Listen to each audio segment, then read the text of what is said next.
Pour moi, c'est un peu lever l'enjeu, mais garder le jeu. Le jeu, ouais. Parce que depuis tout à l'heure, tu parles quand même beaucoup de ça et du fait de, bah, ouais, quand on joue, il y a des fois où on gagne des parties, des fois où on les perd et bon, bah, voilà, ça reste un jeu, quoi. Mais clairement, tu vois, ma journée, je la vois vraiment comme une partie de SimCity ou de... Et t'as tes tableaux, t'as tes avancements, Mmh. t'as ce que tu dois faire. Et puis petit à petit, tu vois, c'est vraiment se dire, OK, bah, qu'est-ce que j'ai sous-investi pour l'instant, de quoi, vers quoi je vais, comment je me sens aussi en termes Ouais, d'énergie. Parce que le problème, c'est que quand on a plein d'idées, qu'on veut aller hyper vite sur tout et que derrière, bah, au bout d'un moment, on s'y épuise. Et si on ouais, s'épuise, au bout d'un moment après, il y a toujours cette phase où bah, pendant quelques jours, t'es HS, en fait, t'es complètement KO et tu peux plus rien faire. Et après, bah, j'ai la grosse chance de faire de la PNL, en fait, et donc d'être en mesure de modéliser un petit peu ce ouais. qui se passe chez les autres. Il y a toute une passe de la PNL qui travaille sur la modélisation des comportements pour ensuite pouvoir en reproduire certaines parties. OK. Regarder ce qui marche bien chez les autres, étudier les stratégies, regarder ce qui pourrait s'appliquer ou non à nous en fonction Mmh. du contexte. Et donc, ça me permet quand même d'avoir pas mal de références externes qui marchent bien sur des modèles différents et de m'en inspirer. J'ai eu la chance, en allant parler aux gens, de savoir bien m'entourer. J'ai vite rencontré, à partir de 2021, j'ai fait pas mal de bootcamp avec des entrepreneurs un petit peu plus avancés que moi et qui n'étaient pas du tout dans le même corps de métier. Oui, Donc, j'ai systématiquement cherché à m'éloigner des coachs le plus possible parce que je savais qu'il y a 80% des coachs qui vivent pas bien de leur activité. Donc, je mmh, me suis dit, en fait, moi, je veux aussi des entrepreneurs qui peuvent avoir un regard différent, oui, complémentaire, d'autres bagages. Se dire, tiens, le coaching, c'est bien, mais en fait, il y a un truc qui me suffit pas. Et aller me former régulièrement avec des personnes qui ont su m'apporter petit à petit pas mal de choses. Quand je me suis inscrit, tu vois, j'ai fait plusieurs bootcamps. et ce que je trouve intéressant dans ce que tu viens de dire, c'est que c'est justement ça, cette matière-là qui, toi, t'a permis de d'affiner par rapport à tes idées initiales, en fait. Clairement. Et une objection, tu vois, une objection, c'est un cadeau sur le moment si tu l'as pas anticipé, c'est un presque fail, tu vois. Ouais, Mais en parallèle, bah, j'apprends à m'en amuser, tu vois. C'est vraiment le truc, je me dis, bah, de toute façon, j'ai pas pu penser à tout. oui, Si on signe pas maintenant, on signera plus tard. Si l'objection, je sais pas y répondre tout de suite, je reviens plus tard avec une offre améliorée et je vais la recontacter pour voir si maintenant ça passe. mmh, Donc, tu vois, il y a quelque chose de l'ordre de la taquinerie sur. Mais du coup, j'ai réussi à en faire un jeu. Et ça m'a vachement aidé. Et le fait en fait, la prise de contact avec la personne qui va faire que petit à petit, ben, tu consolides la ouais, relation et au bout d'un moment, la vente devient une conséquence naturelle de la relation qu'on a construite. mmh, Et donc, c'est vraiment se dire, en fait, je vais pas mettre trop d'enjeux sur le premier message. Par contre, il faut que ben, ce soit au moins un message que moi, j'accepterai de ouais, recevoir, de lire, que je prendrai plaisir à lire. mmh. Et donc, les approches full automatisées qui me vouvoient alors que je tutoie tout le monde Bonjour, dessus. prénom.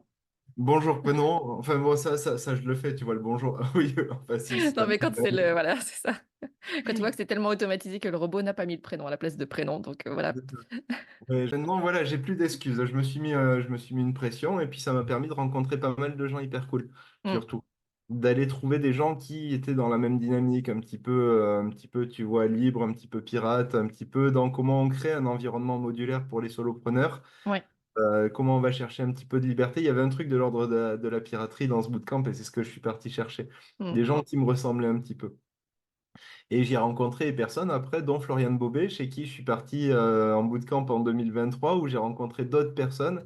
Et mmh, petit à petit, c'est capitaliser, pas considérer ces espaces-là juste comme des formations, mais vraiment comme des espaces de rencontre avec des entrepreneurs qui vont devenir nos nouveaux collègues. Tu ouais, vois, c'est aujourd'hui mes premières relations professionnelles. C'est les personnes que j'ai rencontrées dans les bootcamps. mmh. Et donc, parfois, je bosse avec, mais pour la plupart, en fait, ben, on échange. Ouais. C'est le conseil que tu donnerais aussi à quelqu'un qui s'apprête à commettre la même boulette? Parce que là, c'est Ouais, c'est toi avec toi-même, quelqu'un qui s'apprêterait à faire exactement, la même chose, tu donnerais les mêmes, conseils?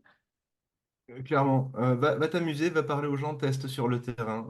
Et puis, on va te dire non, et puis des fois, on te dira oui, tu seras surpris. Et puis, des fois, on te dira non, et puis ça fait partie du jeu.